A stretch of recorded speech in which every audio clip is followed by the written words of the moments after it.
Good afternoon and welcome to the Midday News. Here's what we have in the bulletin. Disruption at the U.S. Embassy as diplomatic guards take industrial action. Family seeking justice after child is electrocuted. And later in sports, Elaine Thompson-Hero parts company with coach. Thank you for joining us. I'm Shane Masters. Now we will have the details after this short break. Welcome back to the Midday News. I'm Shane Masters and we do apologize for the late start. The Union of Clerical, Administrative and Supervisory Employees UCASE, which represents 210 diplomatic guards at the U.S. Embassy in Kingston, is hoping that an improved offer for wage and fringe benefits will be made soon to end the ongoing industrial action. More than 60 of the security guards called in sick today in protest of the offer on the table. UCASE and a G4S Guardsmen joint venture, which includes Washington-based G4S Guardsmen and Guardsmen Group, have been in negotiations since July. UCASE President Vincent Morrison explains that Guardsmen Group, which won the 5-year contract, has offered the guards 10% in the first year, 0% in the second, and 5% each year over the remaining 3 years. Now, Mr. Morrison says the offer in year 2 was adjusted to a lump sum payment of $150,000 during a wage negotiation meeting last night. However, he says the guards have rejected the offer. A mother is seeking justice for her teenage daughter who is nursing burnt wounds after a JPS light pole fell on her. Karen Simpson has the details. What was supposed to be a quick run to the barber on October 28th took an unexpected turn. I get a call, I were home, get a call from my baby father, and he said, if I hear what happened to Brandy? I said, no. And he said, I hear that JPS post dropped down and she get burned. Her hands and feet get burned. Her mother, Anne-Marie Greaves, says her daughter was badly burnt and has been in excruciating pain. She added that things have worsened. On Saturday, the teen's right toe was amputated. Consequently, she will not be able to complete her SBAs in preparation for CXC. Miss Graves is demanding justice. I want JPS to compensate Brandy, and it's their carelessness why Brandy is in the hospital now. She's also calling on the JPS to address the faulty light pole. I want JPS to fix the poles. There's a lot of people. It could happen to anybody. Anybody could happen to. But I want JPS to fix the poles, please and thanks. Carrie Simpson, TVJ News. And the JPS says it is aware of the situation and has been in regular dialogue and visited with the young lady and her family. However, given that this is a legal matter, the company says it will not comment publicly on the issue.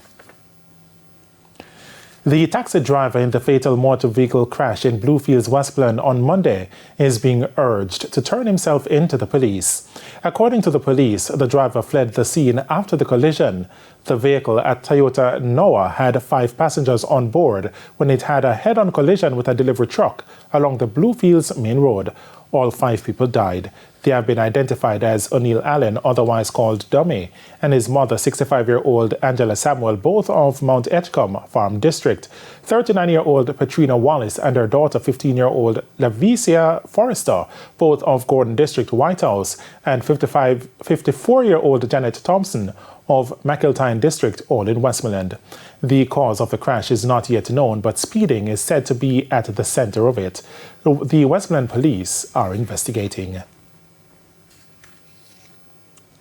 Health Minister Dr. Christopher Tufton says children continue to be of significant concern as dengue cases grow.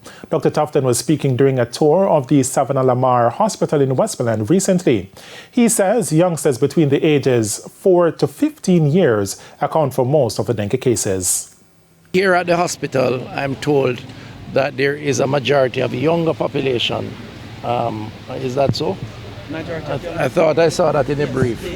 The younger, so it confirms that the type 2 strain is the dominant strain, and that is what is creating most of the challenge, because that population is not accustomed to it. Dr. Tufton says Westmoreland is a low-lying area and so it has a lot of water. This means the risk for dengue is much higher. The team is out fogging, doing their work. Fortunately, we don't have any deaths in this parish. So that's good. There are no deaths in the parish. And as a consequence, I think Westmoreland is doing fairly well, but we can't get complacent. So we continue to encourage persons to take the precaution that is necessary. And it's time for a break here on the Midday News, but stay with us, more stories when we return. Welcome back to the Midday News. Some residents of Yallahs are not pleased with the recent announced temporary closure of the health centre. At the last monthly meeting of the St. Thomas Municipal Corporation, it was revealed that the facility would be closed for renovations for 6 weeks, effective Monday, November 13. Now residents have to travel to the Landui and license to access public health services. The elderly in particular are most affected. It was about I didn't know it was so far. And the fear rise again and struggling, not working. So, the struggle is on. As for me now, is my church brother help me out. And I still have to give him my money because on a water run car. You understand? So I'm just thinking of coming here on a Monday and Friday. I'm not coming here 3 days a week. No. Because it's going to cost me to do that. And it's time for the Business Minute. The RJ Gleaner Communications Group made a loss in the second quarter ended September. For the 3 months, the group, which is a parent company of this station, made a $65 million loss after tax. That's compared to a $12 million loss for the similar period in 2022. The group, which is listed as Radio Jamaica Limited, realized revenues amounting to $1.43 billion, a $9 million decline compared to last year. The RJ Gleaner Communications Group says the lower revenues was linked to the print and other segment. Other income was, however, $13 million higher. The group says the business continues to be plagued by lower advertising spend by companies as many moved to low-cost advertising options coming out of the pandemic. Further afield, the Eurozone economy contracted marginally quarter-on-quarter, underlining expectations of a technical recession if the fourth quarter turns out equally weak, but employment still rose. The European Union Statistics Office Eurostat confirmed its estimate from October 31 that gross domestic product GDP in the 20 countries sharing the euro fell 0.1% quarter-on-quarter in the July to September period for a 0.1% year-on-year rise. European Central Bank Vice President Louis de Guindos said last week the Eurozone economy was likely to contract slightly or at best stagnate in the fourth quarter after business activity data for October showed further weakening of demand in the dominant services industry.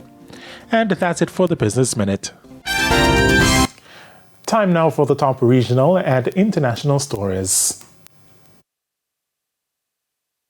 In the region, Dominica is creating the world's largest marine protected area for one of Earth's largest animals, the endangered sperm whale. Nearly 300 square miles of royal blue waters on the western side of the island that serve as key nursing and feeding grounds will be designated as a reserve. Scientists say the reserve will not only protect the animals, but it will also help fight climate change. On the international scene, the United Nations is reporting that there is only one operational hospital in northern Gaza. This as Israeli strikes hammer areas near medical facilities, leaving medical workers fighting to keep patients, including premature babies, alive. At least 500 patients are trying to shelter at the hospital. And India is grappling with serious pollution levels following recent celebrations for Diwali over the weekend. The celebrations, which included the bursting of firecrackers, has left a haze over the Indian capital skyline. And those were the top regional and international stories. I'm Carrie-Ann Simpson. And we head to a quick break. When we come back, Jordan Ford will have your midday sports report.